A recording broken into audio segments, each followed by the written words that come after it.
What's going on, guys? My name is the Afk Obby, and today I want to talk about Project Rebalance and some changes that might have went under your nose that you might not have noticed even changed at all. Stuff like this is what we call like a hotfix. They're minor tweaks and changes that developers make, and I'm not one to notice them. I really don't read news posts often. Woo. But I am going to read some off to you guys. So up first, we have some skilling tweaks. Again, these aren't massive changes to anything. They're just small little teeny tiny changes, maybe some quality of life changes, maybe some changes that make things harder. I don't know. This is my first time going through it as well, but I'm the type of person that would go through it and not even notice at all until someone said something. So first of all, expert mining gloves have been re-enabled for sandstone. So now instead of mining 3 extra sandstone before the rock depletes, you can only mine 1. So again, not a big change, just a small one where instead of 3 extras, you can only mine 1 extra. Now, in terms of Volcano, it looks like they made a change that kind of tweaks the leeching. They don't want as much leeching going on. Who's out here leeching like that they got to make a hotfix for you?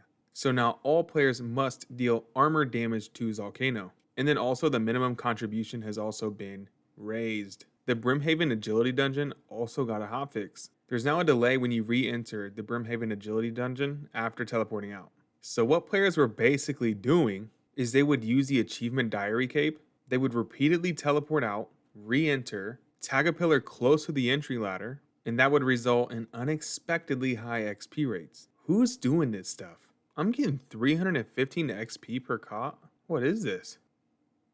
100k? It's kind of OD.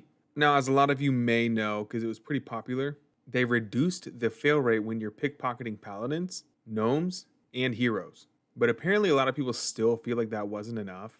So they improved the fail rate even more. Goes to show, if we hate something, just keep complaining.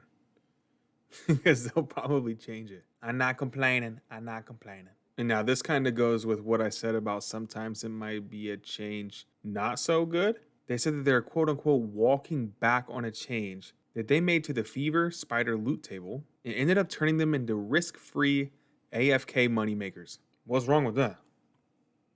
What's wrong with that? That sounds good to us. The Afk Obby could really use a powerful AFK moneymaker. So they pretty much took some rune drops and made them like the equivalent, like adamant drop. So that's like the rune med helm, the battle axe, and things like that. And then they swapped water battle staffs for limpwort roots, but they're open to additional feedback. Dang, they nerfed the heck out of that drop table, I'll tell you that.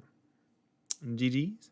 And then the tiniest tweaks of them all, they correct a message that would display when the ore sack was full on Motherlode Mine. And then I have to read this one directly. Iferites aid now correctly interacts with tier 1 and 2 vampires instead of reducing damage dealt to them. I'm not sure what that means. Let me know in the comments down below. Did any of these affect you guys? Were you guys exploiting these at all? Do you guys enjoy some of the things that have happened so far? Do you guys just not care? Alright, so now we're going to move on to minigame improvements. I'm a big minigamer. I'm not even sure what that means, but we be minigaming, baby.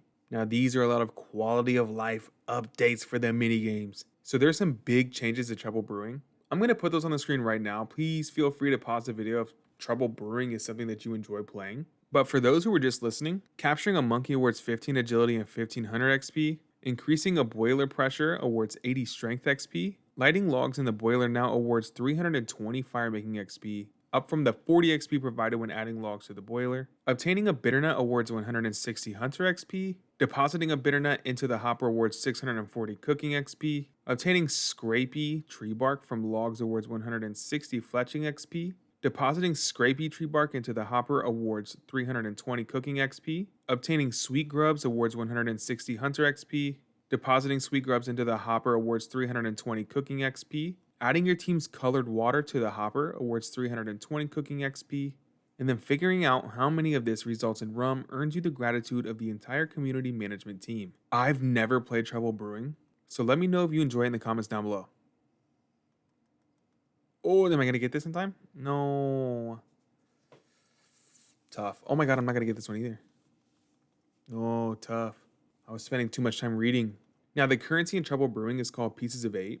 They're now a variable stored on your account, so now it like coincides with the other minigames. They're like no longer a physical currency. They now added a classic F2P option, and F2P is free to play in case someone doesn't know that. And that's in the magic drop down for Clan Wars. And what that setting does That makes it so bind is the only free spell available. So if you go in and you set that magic down to classic F2P, it should only be bind now.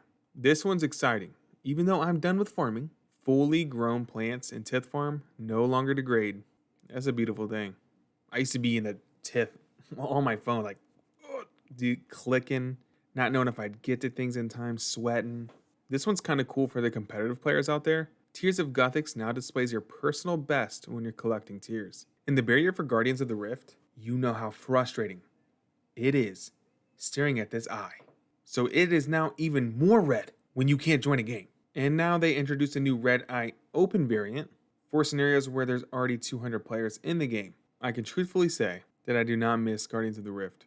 Loved it. I loved it. I still love it maybe, but waiting at that gate. And then here are like some miscellaneous / like other changes that they've made. And something that we all use if we're not in Iron is that the Grand Exchange interface, it allows you to set your own plus minus X% like amount. They say it's for the players in a serious rush. Which one of you guys are playing Wall Street Journal out here at the Grand Exchange? Where's my merches out there? So all you have to do, if I'm reading this right, is just pretty much right click those percentage buttons. And then I think it should let you set your own.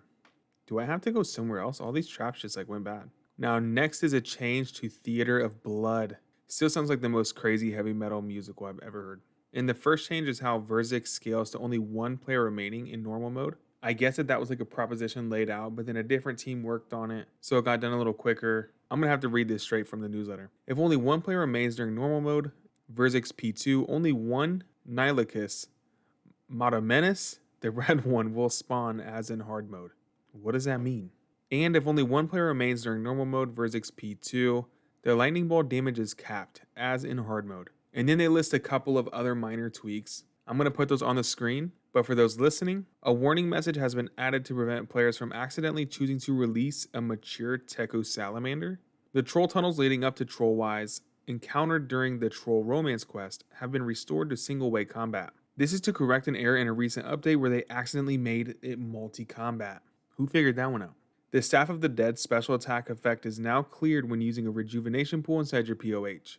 A new option has been added to the settings menu that allows you to pick your hit sounds. This is the sound that your character makes when they're hit by an enemy. You mean it's not just like, ooh? That's Minecraft.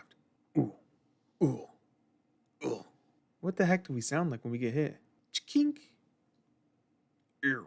Elven teleport crystals now have a toggle option when right-clicked, which will allow you to set your left-click teleport to either Letya or Prifddinas. Worms have had their animations adjusted to make them more accessible for players who are at risk of seizures. That's a beautiful thing. I know someone who gets seizures like that, do you guys? And then lastly, they fixed the bug where it's possible to skip Vetion's second phase.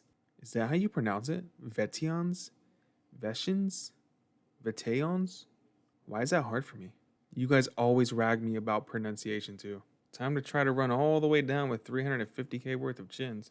Now they do mention that their next quality of life poll will focus on more significant changes for games like Guardians of the Rift or Wintertide and other activities or minigames like that. So what do you guys think about the changes? Did some of those slip right under your nose? They would have me. I'm not gonna lie. I'm oblivious. But I appreciate you guys watching so much. Thank you all for tuning into my video. I know I do a lot of rambling. That's what I do on this channel. I do so much talking. A lot. But yeah, thank you so much. I appreciate you. I hope I see you again. And I hope you have an amazing day. Have a good one, guys.